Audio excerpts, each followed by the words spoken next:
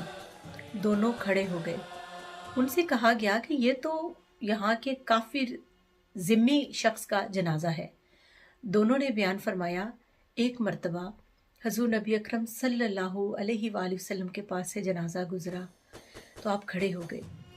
عرض کیا گیا، یا رسول اللہ، یہ تو یہودی کا جنازہ ہے۔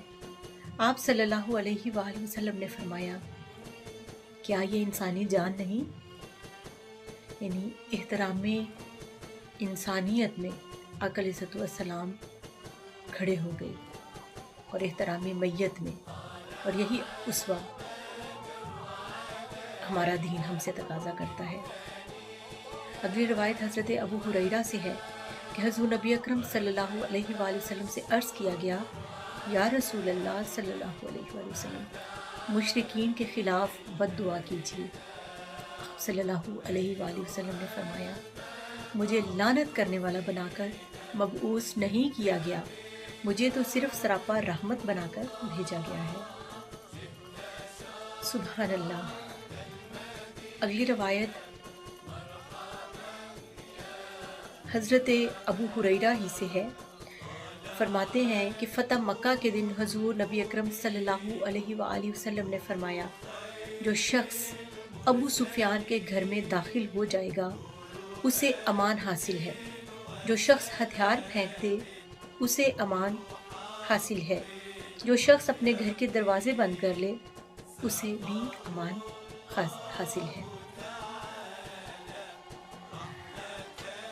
اسلام کا جو اوائل دور تھا، سب جانتے ہیں کہ ابو سفیان اسلام کے بدترین دشمنوں میں سے تھے، لیکن آقا علیہ السلام کے رحمت للعالمین دیکھیں کہ ابھی انہوں نے اسلام قبول نہیں کیا، اور آقا علیہ السلام ان کے گھر کو جائے امان ڈکلیئر فرما رہے ہیں۔ حضرت ابو یوسف رحمۃ اللہ علیہ بیان فرماتے ہیں کہ حضور نبی اکرم صلی اللہ علیہ وآلہ وسلم نے مکہ اور اہل مکہ سے درگزر فرمایا اور یہ ارشاد فرمایا، جو شخص اپنے گھر کے دروازے بند کر لے تو وہ امن میں ہے، اور جو مسجد میں داخل ہو گیا وہ امن میں ہے، اور جو ابو سفیان کے گھر میں داخل ہو گیا وہ امن میں ہے۔ اور جو آپ صلی اللہ علیہ وسلم اور پھر آپ صلی اللہ علیہ وآلہ وسلم نے چند گستاخ افراد جن کے نام بیان کر دیے گئے تھے کے علاوہ قتل عام کو منع فرمایا، اور یہ کہ اگر مشرکین میں سے کوئی شخص کسی مسلمان کے ساتھ جنگ کرے تو دفاعی طور پر ڈیفنس میں بس اس پر ہتھیار اٹھایا جائے گا، اور قتل کرنا پڑے تو کر دیا جائے گا۔ حدیث کے الفاظ ہیں کہ اور یہ کہ اگر مشرکین میں سے کوئی شخص کسی مسلمان کے ساتھ جنگ کرے تو ہی اسے قتل کیا جائے گا۔ اور جب وہ لوگ مسجد میں جمع ہوئے تو آپ صلی اللہ علیہ وآلہ وسلم نے ان سے فرمایا، تمہارا کیا خیال ہے کہ میں تمہارے ساتھ کیا سلوک کرنے والا ہوں؟ سب مشرکین تھے، جانی دشمن رہے تھے، مخالفین تھے۔ انہوں نے کہا، ہم آپ سے بھلائی کی امید رکھتے ہیں، کیونکہ آپ کے معزز بھائی اور معزز بھائی کے بیٹے ہیں۔ آپ صلی اللہ علیہ وسلم نے فرمایا، جاؤ، تم سب آزاد ہو، سب کو امان بخشی، سب کو معاف فرمایا۔ قربان جائیں اپنی بات کو اس ہدیہ تبریک پر ختم کرتے ہیں۔ سلام اس پر کہ اسرار محبت جس نے سکھلائے، سلام اس پر کہ جس نے زخم کھا کر پھول برسائے، سلام اس پر کہ جس نے خون کے پیاسوں کو قبائیں دیں، سلام اس پر کہ جس نے گالیاں سن کر دعائیں دی، سلام اس پر کہ دشمن کو حیات جاں وداع دے دی، سلام اس پر کہ جس نے دشمن کو حیات جاوداں دے دی، سلام اس پر ابو سفیان کو جس نے امان دے دی، سلام اس پر کہ اسرار محبت جس نے سکھلائے، سلام اس پر کہ جس نے زخم کھا کر خون برسائے۔ وما علینا الا البلاغ۔ السلام علیکم ورحمۃ اللہ وبرکاتہ۔